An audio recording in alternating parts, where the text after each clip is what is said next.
ladies and gentlemen. Welcome to the Moto Mengy channel on this fine spring day. We're actually having good weather for a change in Pennsylvania. It's fantastic. Well, I got it for the people. Happy Easter. I've been motovlogging now for over a year, and I haven't really done any list videos or top 5, top 10 videos, that kind of thing. I know it's popular on YouTube to do list videos, and I haven't really bothered yet. So I thought today I'd do a list video for a change. Today I want to talk about the top 5 things I don't miss about old motorcycles. Let's get into it.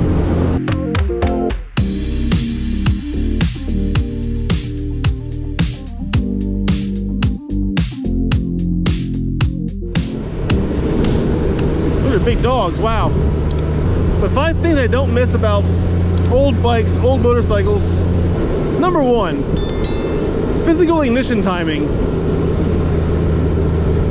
Older bikes used to have physical points down on the crankshaft to control the timing of the engine.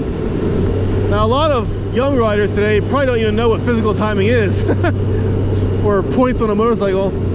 They've never seen them, they never dealt with them. Back in the day, you had to actually adjust the spacing between the bushings on the points, so when the crankshaft would rotate, it would control the timing that the spark plugs would fire, and it would control the whole timing of the entire motor. And you could physically adjust the gaps and the spacing of the points. They were called points, which is what made the spark happen. And over time, those points would wear down a bit, or they would physically go out of adjustment a little bit, and you have to readjust everything. And I've got a timing gun, it's essentially a strobe light, in my tool chest back home, from back when we used to have to do the timings ourselves on all the engines. I haven't used a timing gun in probably 20 years. I should really just throw it out. I'll never use it again. Because nowadays we have electronic ignition, which is maintenance free and so much nicer than physical timing was, physical ignition points. Like all my Kawasaki's back in the beginning, once you set those points, they lasted for quite a while. But my 76 Sportster, my first Harley, man, I had to adjust those points every 500 to 1,000 miles just to keep the bike running. It was annoying. I remember one time I went on a trip. I rode the bike to Penn State, and then Hinder View, and back later on in the day. I did like a 400-mile trip, and I had to actually pull over and readjust the points like on the way home because they were just out of alignment and the bike was running crappy. What a pain in the ass that was. I don't miss them at all. The second thing I don't miss about old motorcycles are carburetors. I don't miss carburetors one bit. Modern bikes have fuel injection and electronically controlled fuel flow, and that's so much nicer than carburetors. Carburetors, you gotta adjust the choke plate, the throttle cable to get the right settings on the throttle opening. You gotta adjust the jets and the needles. Sometimes 2 jets and needles in the other carburetor to get the right fuel for the right air mixture. You gotta adjust the bowl and the floats so it opens up the jets at the proper time, doesn't flood the carburetor. Carburetors are a pain in the ass. And what really sucked on my Kawasaki 440 LTD, that was a 2-cylinder engine, and it had 1 carburetor per cylinder, so it had 2 carburetors on it. So I had to keep both carburetors in tune and adjust it properly. It was a crock of shit. I don't miss carburetors at all. I love fuel injection. So much nicer, so much easier than carburetors were. But related to fuel and air mixtures, carburetors takes me to my third thing I don't miss about old motorcycles. The third thing being the fuel petcock. Now again, the younger riders probably won't know what a fuel petcock even is, because they've probably never seen one, but on the older bikes with carburetors and stuff, you had a valve right under the fuel tank. right under the gas tank. That when you weren't running the bike, you parked it, you had to shut the fuel off so the fuel wouldn't keep being fed by gravity down the carburetor, flood the carburetor out while you were sitting. You turn the fuel off, you turn it back on, the fuel flow. Kind of like a water valve in a hot water heater.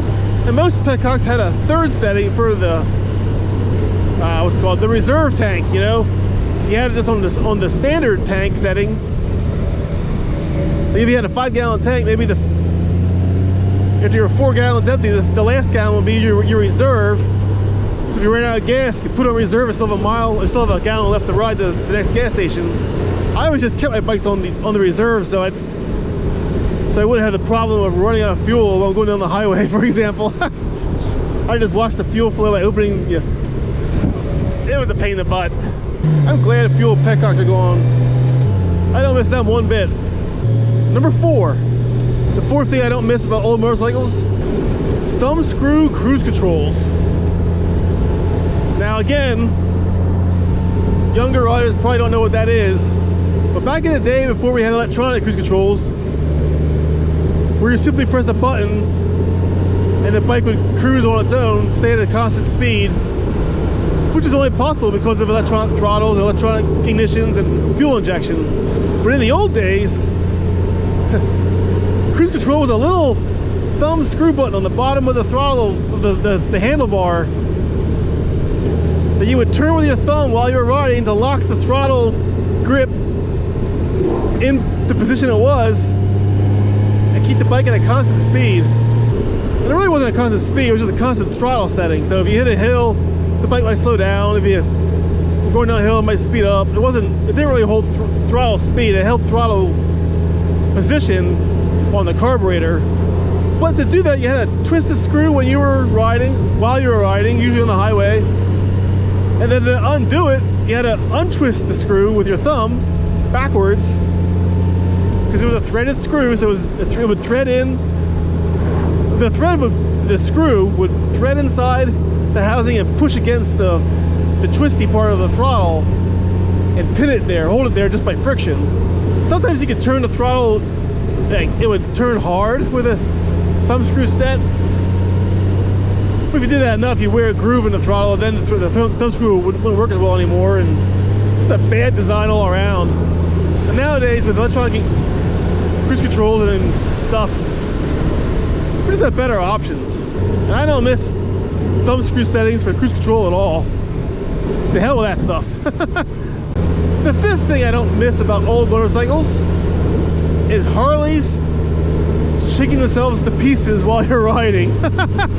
Now, other brands didn't experience this. This is only a thing that applies to Harleys, the older Harleys, but the old Harleys shook so much that over time they would literally shake themselves to pieces. And you'd regularly have to tighten down screws and bolts and foot pegs and all kind of stuff just to keep the bike from falling apart beneath you. That might sound extreme, but my 76 Sportster had this issue. It shook so much, it vibrated so badly, that about every 1,000 miles or so, I'd go over the entire bike with a set of tools and wrenches, just tightening shit down. And there would always be things that were loose too. It wasn't like, you know, I just did it just in case. It was always an issue. And I know the old shovel heads were like that. A lot of them were rigid mount. They weren't no rubber mounts at all. They were cast iron motor mounts onto between the engine and the frame. That's how my Sportster was. It shook so badly that the back motor mount was a cast iron piece that would always break after about a couple hundred miles. I'd replace it with a brand new motor mount, and a couple hundred miles later, it'd be broken again and cracked right in half. You could tell when it happened because the bike would shake more. Although actually, ironically enough, it would shake more at idle or sitting still or at low speed, but at highway speed, the Sportster was actually smoother with the broken engine mount, because the back of the engine would just flop around in the frame, which sounds bad, but in actual application, the back of the engine unmounted made the bike ride better and shake less. That's how bad it was. It was terrible. So people riding modern Harleys who never owned an older Harley probably don't even know how bad it was. Like, I go on all-day rides on my Sportster, and by the end of the day, my wrists would hurt just from the handlebars shaking so badly. I had a few times where the carburetor shook itself off the side of the bike while I was riding. It didn't matter how big you tightened it down, because there was a pipe clamp more or less that held the carburetor on the air cleaner assembly and on the side of the engine. It was all rubber mounted, so the carburetor and air cleaner assembly would shake inside the motor to help isolate it, I guess. But the short of it is the carburetor would shake right off the bike sometimes. So now I don't miss Harleys shaking themselves apart at all. Modern Harleys are a lot better. They vibrate less, which means they hold up longer. They don't break down so much because you're not doing this the whole time and the bike's not shaking apart. So there you go. Those are the top 5 things I don't miss about old motorcycles. People riding modern bikes really have it pretty good. Most modern bikes today are built very well, and they're very comfortable to ride, very reliable compared to what the older bikes were like. A lot less maintenance, a lot more performance, a lot better fuel economy, just better all around. And yes, there are people who love the older bikes. There's nothing wrong with that. They can be fun to work on, and a lot of them, you're actually in a way fighting to maintain the bike to keep it running. That's how my Sportster was, and my lowrider to a small degree, the FXR. Keeping the bikes running was a bit of a challenge and took some effort. And if you like that kind of thing, then the older bikes can be a lot of fun, just from a challenge point of view. But if you just want to get on the bike and hit the ignition and ride once in a while, worry-free, then newer bikes are just so much better. So that's my first top 5 list I've ever done on the Moto Mengy channel. I'm not a big fan of list videos, I guess, but what the heck, they can be fun once in a while. I wouldn't say I'm going to make it a regular thing, though. I like riding videos more. Exploring new roads, riding new bikes, that kind of thing. Alright, so thanks for watching. If you enjoyed it, hit the like button. If you want to see more of my channel down the road, hit subscribe. It's free, doesn't cost you anything. I'm going to turn the cameras off and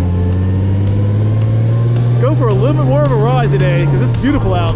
So with that note, take care, ride safe. See you next time.